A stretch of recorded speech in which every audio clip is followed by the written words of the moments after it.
de las caballerías, dice. Entonces, que esté prohibida por la ley o que ya está inscrito en el registro de la propiedad, pongan atención, incurre en el delito de falsedad ideológica.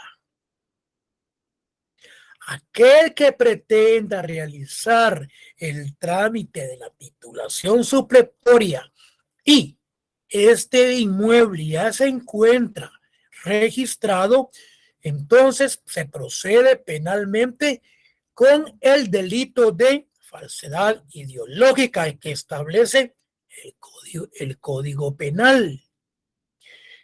En igual delito incurrirá el que hubiere aportado a las diligencias de titulación elementos de juicio o declaraciones que no se apeguen a la verdad o que induzcan a error.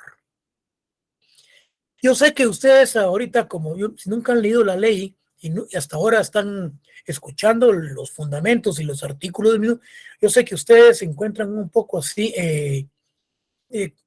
cómo es posible el trámite. Entonces, cuando ustedes lean el documento que les voy a enviar o tengan la ley, se van a dar cuenta que es un trámite normal, es un trámite fácil.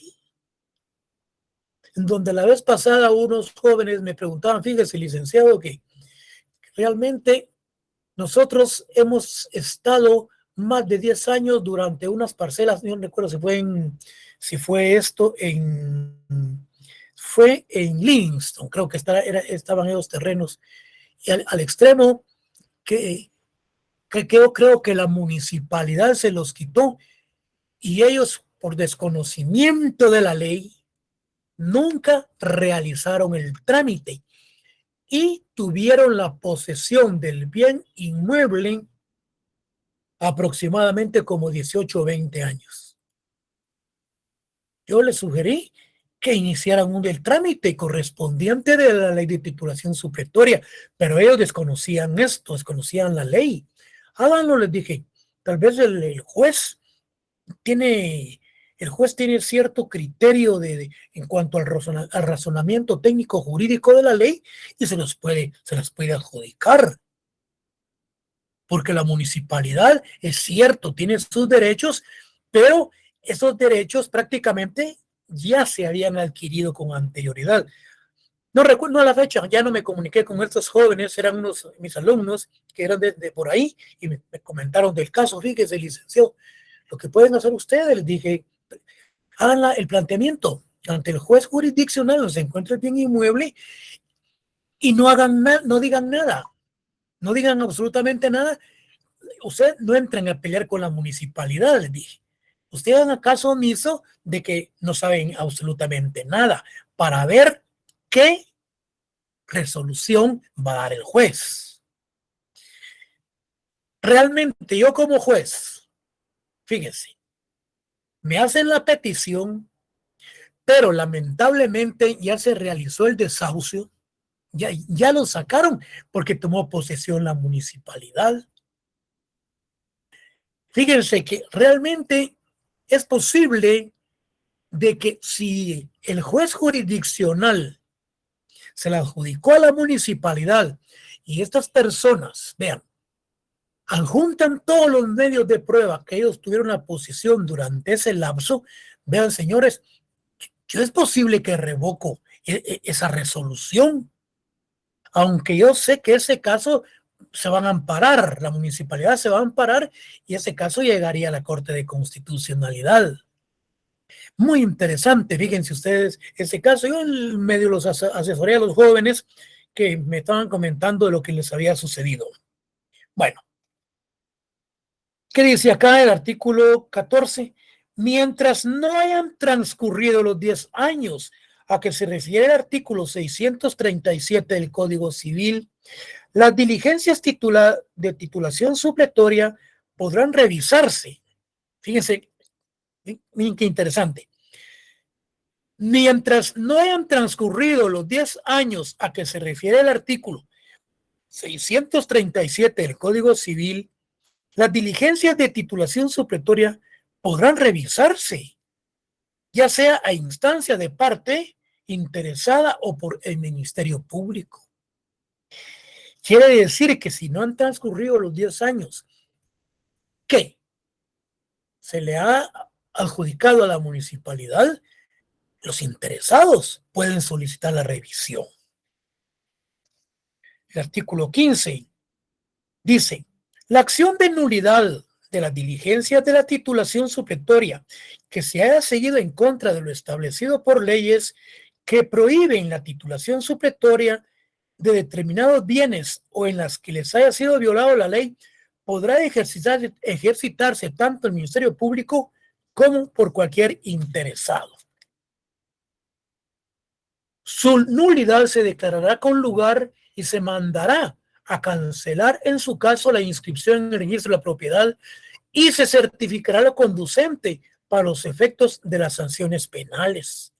Cuando se haya tramitado esa titulación supletoria con elementos de prueba que realmente han sido anómalos o han sido obtenidos de mala fe. El artículo 16. Bueno, en todo lo no dispuesto en la presente ley serán aplicables las disposiciones del Código Procesal Civil y Mercantil. Aquí tenemos lo que es el reglamento, el 141. Vamos a ver qué más tenemos aquí. Habla de la prescripción, el artículo 637 del Código Civil. La persona que se considere afectada por una inscripción hecha al tenor de la presente ley podrá discutir judicialmente su validez, mientras no se haya consumado la prescripción adquisitiva a que se refiere el artículo 637 del Código Civil. Si no estoy mal, son los 10 años. Si hay alguna pregunta con respecto a esta ley, la podemos discutir. Si no, pasamos a lo que es la ley de áreas, de áreas protegidas. ¿Sí? ¿No hay alguna pregunta, jóvenes? Seguimos. 200. ¿Aló?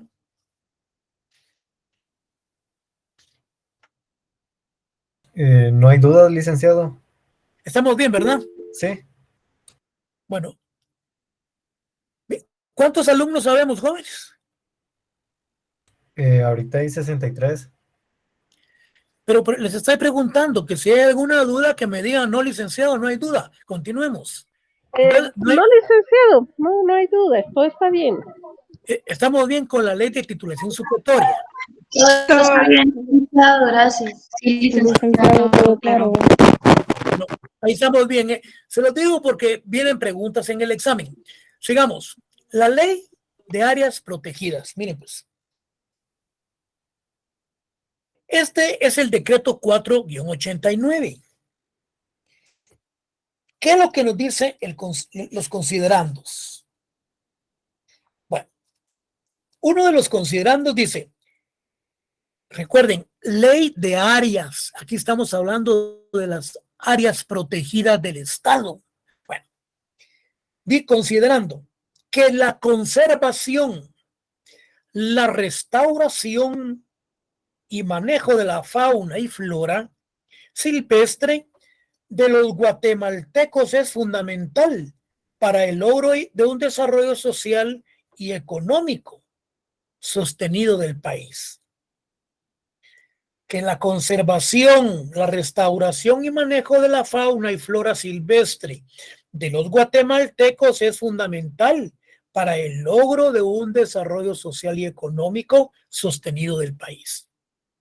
Que los recursos de flora y fauna han devenido en franco deterioro al extremo de que varias especies han desaparecido y otras corren grave riesgo de extinguirse. Que la Constitución Política de la República en su artículo 64 de la Constitución declara de interés nacional la conservación, protección y mejoramiento del patrimonio natural de la nación y que mediante una ley específica se garantizará la creación y la protección de parques nacionales, reservas, los refugios naturales y la fauna y la flora que en ellos exista. La ley de áreas protegidas. Bueno, vamos a ver unos artículos de esta ley. ¿Por qué? Porque es posible que venga algo en el examen. El día del examen ustedes no tienen por qué perderse. ¿Por qué? Si yo les estoy hablando, por ejemplo, que se refiere a la conservación, a la restauración y manejo de la fauna. Entonces ustedes dicen, bueno, aquí no estamos refiriendo a áreas protegidas, definitivamente. Entonces, el día del examen no hay por qué, ustedes tienen que perderse.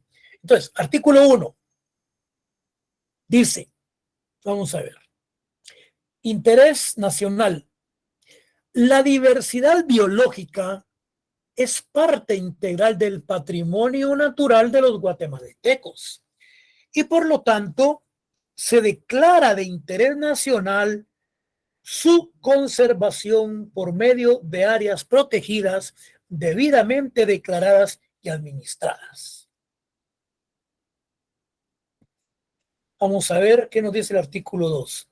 Se crea el Sistema Guatemalteco de Áreas Protegidas, SICAP, integrado por todas las áreas protegidas y entidades que la administran, cuya organización y caracterización establece esta ley, a fin de lograr los objetivos de la misma en pro de la conservación, de la rehabilitación y mejoramiento y protección de los recursos naturales. Aquí nos habla el artículo 3 de la educación ambiental, coordinación. ¿Cuáles son entonces los objetivos de la ley de áreas protegidas? Bueno, los objetivos. 1. Asegurar el funcionamiento óptimo de los procesos ecológicos esenciales o de los sistemas naturales vitales. ¿Qué? Vitales para el beneficio de todos los guatemaltecos. Lograr la conservación de la diversidad biológica del país. Si yo les pongo que es una característica de una de las leyes fundamentales que se refiere a lograr la conservación de la diversidad biológica del país, nos estamos refiriendo entonces a la ley de áreas protegidas. Defender y preservar el patrimonio nacional, áreas protegidas. Establecer las áreas protegidas necesarias en el territorio nacional con carácter de utilidad pública o de interés social. Bueno, yo creo que en el documento que les voy a enviar va a llegar la mayor parte de esto. El artículo 10 se refiere a áreas en propiedad privada. Fíjense qué interesante. Cuando un área de propiedad privada haya sido declarada protegida, o sea, susceptible de ser declarada como tal, el propietario mantendrá plenamente sus derechos sobre la misma y la manejará de acuerdo a las normas y reglamentaciones aplicables al sistema guatemalteco de áreas protegidas. Fíjense que yo aquí les podría poner a ustedes por ejemplo, un caso. Juan Pérez es propietario de una zona, de un bien inmueble. Fíjense, de un bien inmueble en donde prácticamente se le considera como, o se le va a considerar como área protegida. Entonces, eso está dentro de los aspectos de la propiedad privada. Entonces, ¿cuál es el fundamento legal en este caso cuando se refiere a la propiedad privada y lo cual el Estado quiere convertirla en un área protegida? Entonces, ustedes sencillamente, como tienen el documento a la mano, van a tener el documento a la mano por si les pongo algún caso. Entonces ustedes sencillamente se van al artículo 10 de la Ley de Áreas Protegidas. Si es que les pongo algún caso, que eso lo vamos a ver el último día de clase para ver si vienen casos o no. ¿Qué más? Vamos a ver.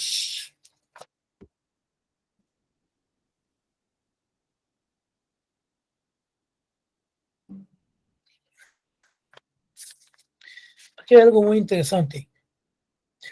El artículo 59, fíjense bien, dice, creación del Consejo Nacional de Áreas Protegidas. Se crea el Consejo Nacional de Áreas Protegidas con responsabilidad jurídica. Depende directamente de la Presidencia de la República. Yo les puedo preguntar, las áreas protegidas, ¿bajo quién es la responsabilidad? ¿Bajo quién está actuando esta ley? Bueno, bajo la Presidencia de la República. Dice, se crea el Consejo Nacional de Áreas Protegidas con responsabilidad jurídica que depende de la Presidencia de la República. Pero el Consejo Nacional, aquí no nos confundamos, el Consejo Nacional es el que depende directamente de la Presidencia, cuya denominación abreviada en esta ley es CONAP, Comisión Nacional de Áreas Protegidas, el CONAP, o simplemente el Consejo, como el órgano máximo de dirección y coordinación del sistema guatemalteco de áreas protegidas. Entonces,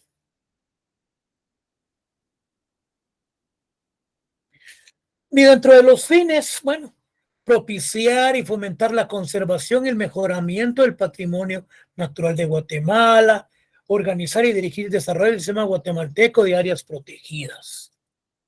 ¿Qué más? Vamos a ver qué más tenemos acá. Ahí estamos. Entonces, prácticamente ya vimos lo que es la ley de titulación supletoria y también ya vimos lo que es la ley de áreas protegidas. Bueno, sigamos. Miren pues, yo recuerdo que en una de las clases anteriores vimos zonas de desarrollo agrario. Y estas zonas de desarrollo agrario, yo recuerdo que lo vimos en el artículo, vamos a ver, en el artículo 40 del decreto 1551. Fíjense pues, esto lo vamos a ampliar. Miren, el artículo 40 de la Ley de Transformación Agraria nos dice lo siguiente. Fíjense pues, zonas de desarrollo agrario. Para los efectos de esta ley, se entenderá por zonas de desarrollo agrario aquellas áreas del territorio nacional de gran extensión susceptibles de una profunda transformación de sus condiciones económicas y sociales, que exigen para su ejecución obras y trabajos complejos que, superando la capacidad privada, hacen necesario el apoyo técnico, financiero y jurídico del Estado. ¿Qué dice? La declaración de alto interés social del conjunto de trabajos y obras de transformación, así como la protección del Plan General de Desarrollo, se harán de acuerdo del Consejo Nacional de Transformación Agraria, quedando desde ese momento facultado el Instituto para ocupar los bienes cuya enajenación forzosa fuere necesario para hacer declaraciones de tierras ociosas, cuya enajenación forzosa fuere necesaria por haber sido declaradas tierras ociosas. Miren, cualquiera de ustedes me dice, licenciado, pero ¿cuáles son las zonas de desarrollo agrario? Entonces, las zonas de desarrollo agrario, yo les mencionaba a ustedes que son principalmente la franja transversal del norte, que esta inicia Quiché, Huehuetenango, baja Verapaz, luego se traslada a Izabal. Bueno, continuemos. Zonas de desarrollo agrario. Miremos qué nos dice el documento que les va a llegar a ustedes.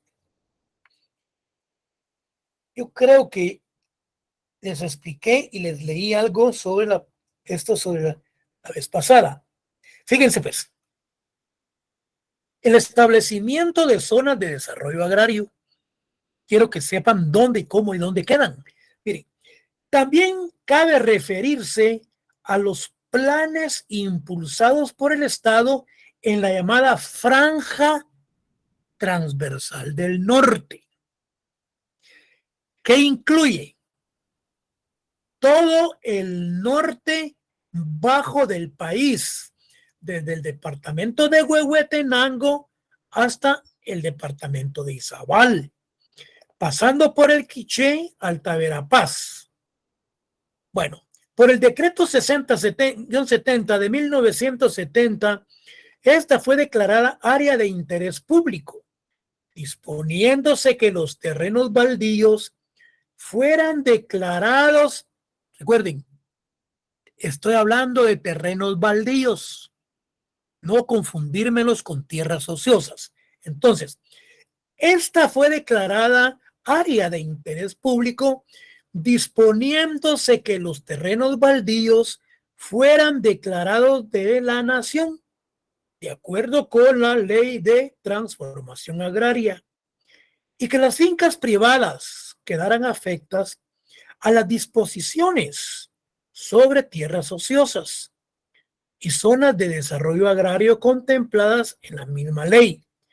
A consecuencia de la adjudicación por el gobierno de 500,000 hectáreas de tierras en esta zona bajo diferentes formas de tenencia, tanto comunitaria como individual, las tierras del área que en 1970 eran en un 70% estatales, 25 privadas y 5 comunales, pasaron en 1978 a ser mayoritariamente privadas, conservando el Estado solamente un 9.3% del total.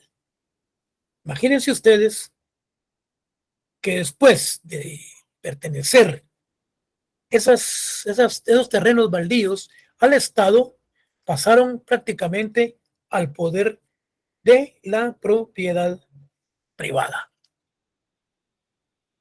Vamos a ver qué nos dice zonas de desarrollo agrario, el artículo 40 y el 164. Entonces, las zonas de desarrollo agrario, jóvenes, son principalmente la franja transversal del norte, que se encuentra en Huehuetenango. Luego de Huehuetenango pasa a lo que es Quiché, Cobán, llegando hasta Izabal. Vamos a ver. Sigamos. La ley forestal. Ley de fondo de tierras, con tierra, con tierra. Ya vamos llegando, vamos a ver. Ley forestal. Entrémosle, vamos a ver. La ley forestal es el decreto 101-96, 192. Vamos bien.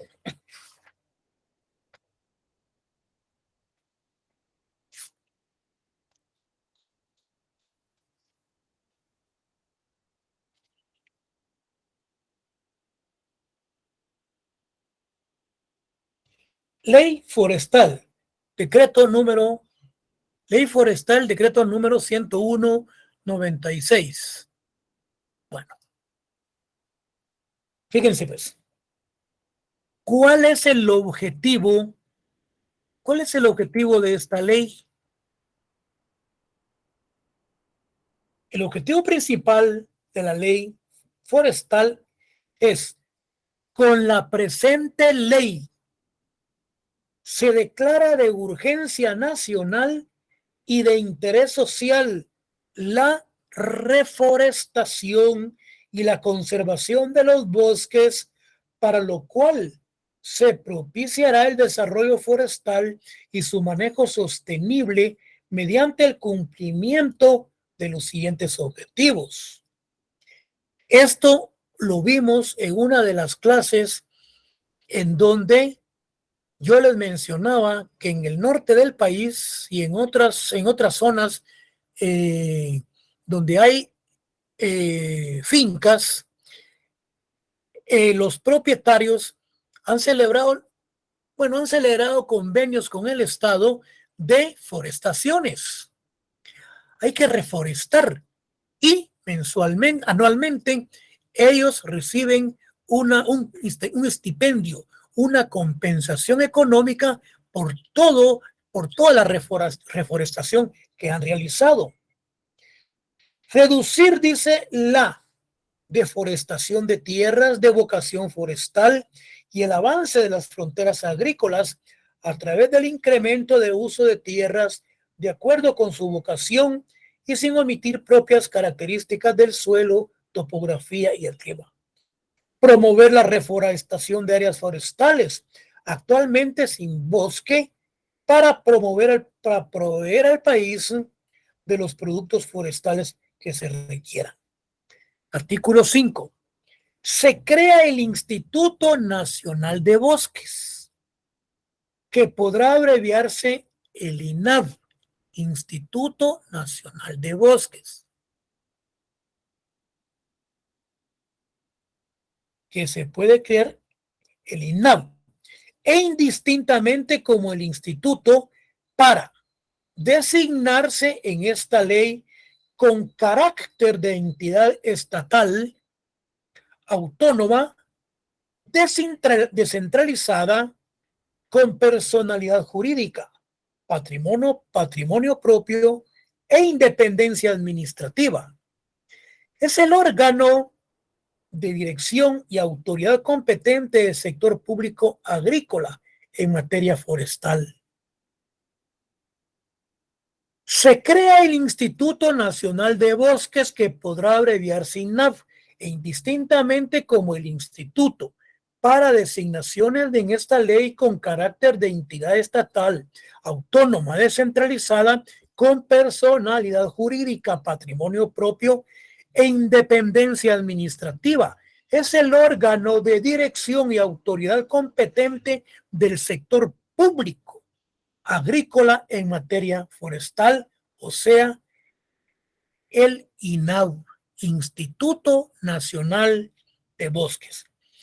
Atribuciones del Instituto Nacional de Bosques: ejecutar las políticas forestales que cumplan con los objetivos de esta ley, promover y fomentar el desarrollo forestal, impulsar la investigación para las resoluciones de problemas de desarrollo forestal, la coordinación. Bueno, es necesario que miremos algo muy importante: el apoyo de las municipalidades.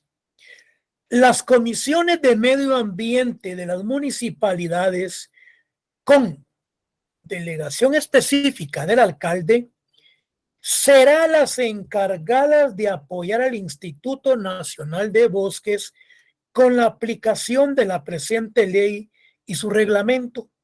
En ningún caso serán instancias de decisión, a excepción de las disposiciones contempladas en la presente ley para los efectos de las municipalidades. Bueno, aquí tenemos lo que son los, vamos a ver, habla de los incentivos. Aquí está, oigan, lo que yo les mencionaba hace un momento. Se refiere a los incentivos, artículo 71. Miren pues, el Estado otorgará incentivos por medio del Instituto Nacional de Bosques en coordinación con el Ministerio de Finanzas Públicas, conforme esta ley, a los propietarios de tierras, incluyendo a las municipalidades que se dediquen a proyectos de reforestación y de mantenimiento de tierras. Se dan cuenta que sí, en efecto, lo que les hablaba se refiere a los incentivos que el Estado le da a los propietarios de tierra que se dedican a la reforestación. La vocación forestal desprovista de bosques, así como el manejo de bosques naturales, y a las agrupaciones sociales con personería jurídica que en virtud a lo arreglado legal, o al arreglo legal, mejor dicho, ocupan terreno de propiedad de los municipios. Estos incentivos no se aplicarán a la reforestación derivada de los compromisos contraídos, según los casos indicados en esta ley. Distribución de los incentivos por magnitud del proyecto. Penas en materia forestal. Las penas para los delitos forestales se aplicarán de acuerdo a lo preceptuado en el artículo 2 del título 5 del libro 1 del Código Penal, así como lo establecido en el Código Procesal Penal. Luego habla de los daños, habla de los incendios forestales. Quien provocar incendio forestal será sancionado con una multa equivalente al valor del avalúo que realice el Instituto Nacional de Bosques y prisión de 2 a 10 años en caso de coincidencia. La prisión será de 4 a 12 años. De los delitos contra el patrimonio nacional, artículo 95. Dicen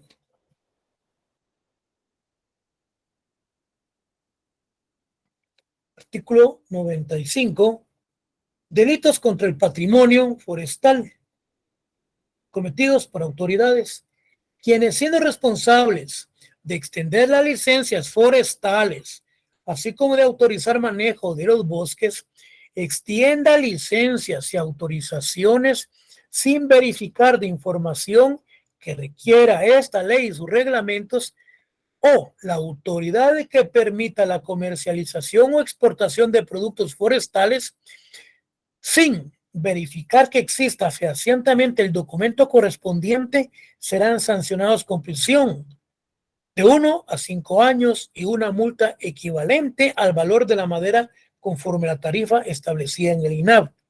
Se refiere cuando hay extracción de maderas y también se refiere en casos, por ejemplo, para la Navidad, cuando se dan cuando se dan los cortes del Pinabet, entonces prácticamente están aplicando esta ley. Bueno,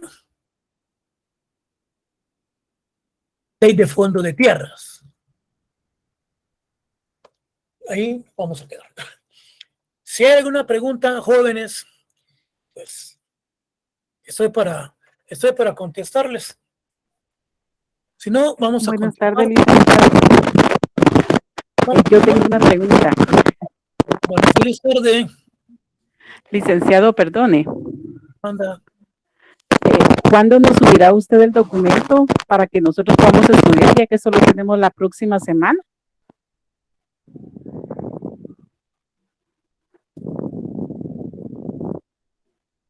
Yo el documento se los envío a ustedes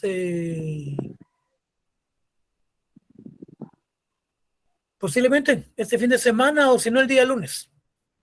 Bueno, muchas gracias, licenciado. ¿Sí? Para que ustedes lo tengan ahí, ¿sí? Gracias. Feliz tarde. Bueno, sí.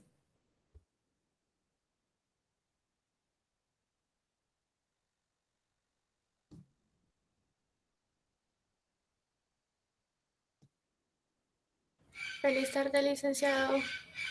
Feliz tarde. Licenciado. Muchas Feliz gracias. tarde, Buenas tardes. licenciado. Jóvenes.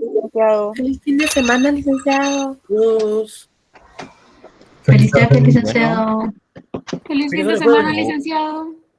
Buenas tardes, Feliz licenciado. Feliz tarde. tarde, licenciado. Gracias.